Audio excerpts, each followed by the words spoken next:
Assalamualaikum, berjumpa lagi dalam pembelajaran Bahasa Indonesia bersama saya, Rina Adibah.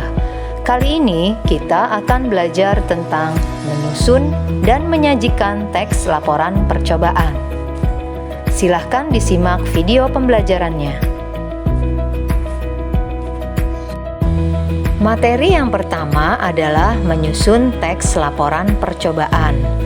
Nah, dalam menyajikan sebuah teks laporan percobaan harus sesuai dengan kaidah struktur yang membangun teks laporan percobaan tersebut. Jadi, untuk menyusun teks laporan percobaan, perhatikanlah langkah-langkah berikut ini. Yang pertama, tentukan hal yang akan dicobakan.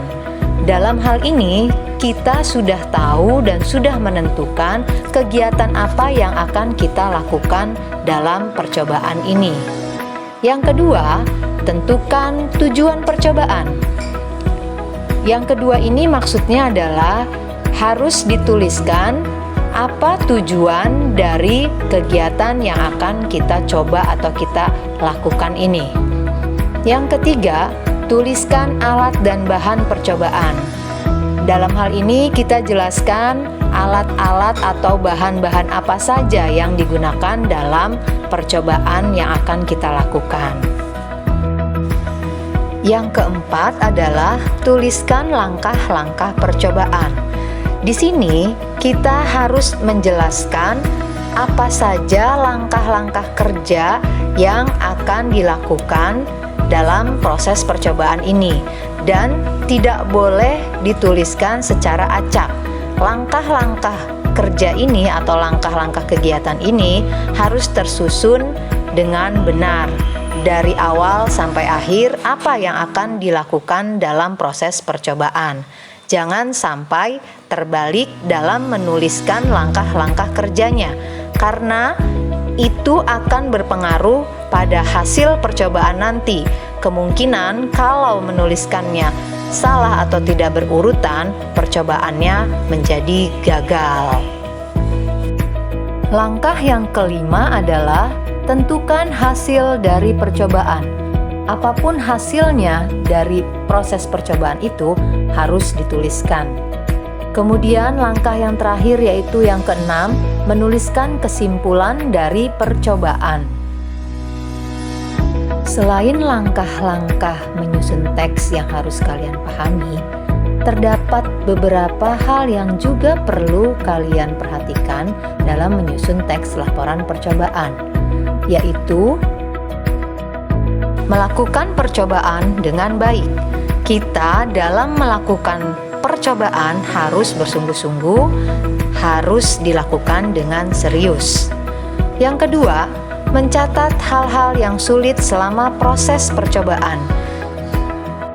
Catat semua halangan-halangan atau rintangan-rintangan yang dialami ketika proses percobaan ini berlangsung.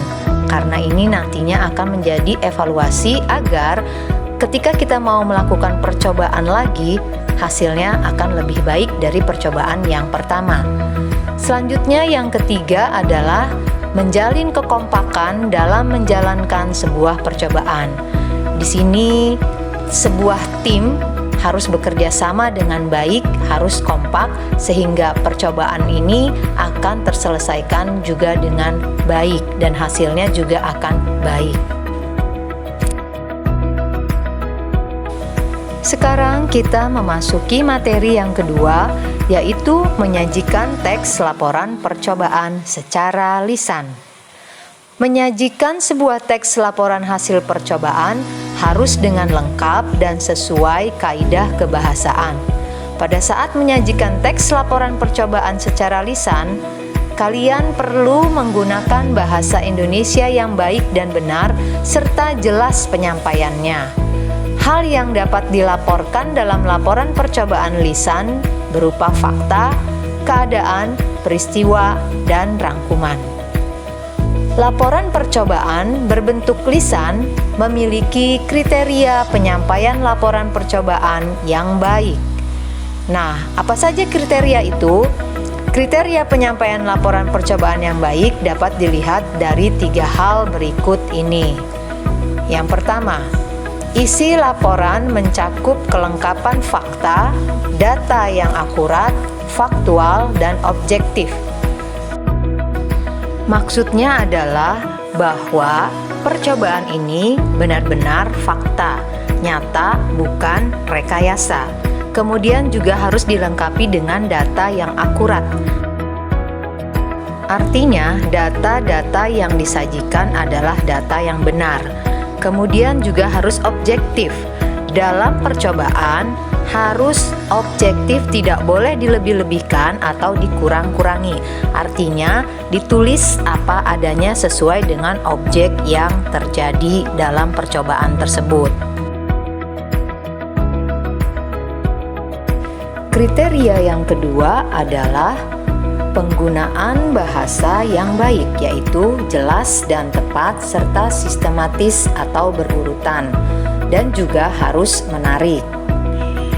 Kemudian kriteria yang ketiga adalah disampaikan dengan vokal yang jelas, pengucapan lafal, intonasi harus tepat, serta gaya ekspresi yang sesuai. Jadi, pada saat kita menyampaikan laporan percobaan secara lisan, sampaikanlah dengan vokal dan ekspresi yang tidak berlebihan agar mudah dipahami oleh orang yang mendengar.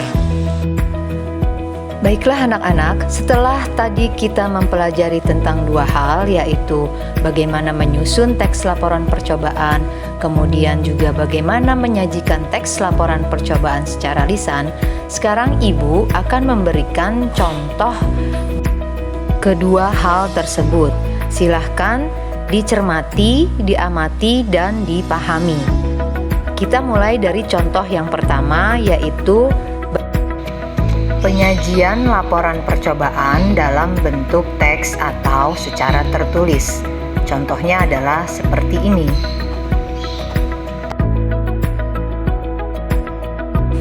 Dapat kalian lihat bahwa dalam tulisan laporan percobaan tidak meninggalkan struktur teks laporan percobaan mulai dari judul, alat dan bahan,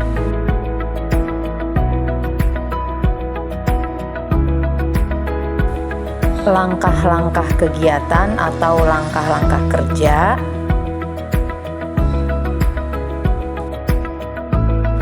dan hasil dari percobaan tersebut. Kemudian yang terakhir, kesimpulan.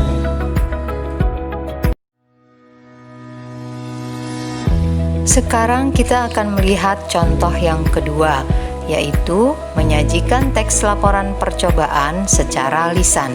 Silahkan kalian simak video percobaan dalam tayangan berikut ini.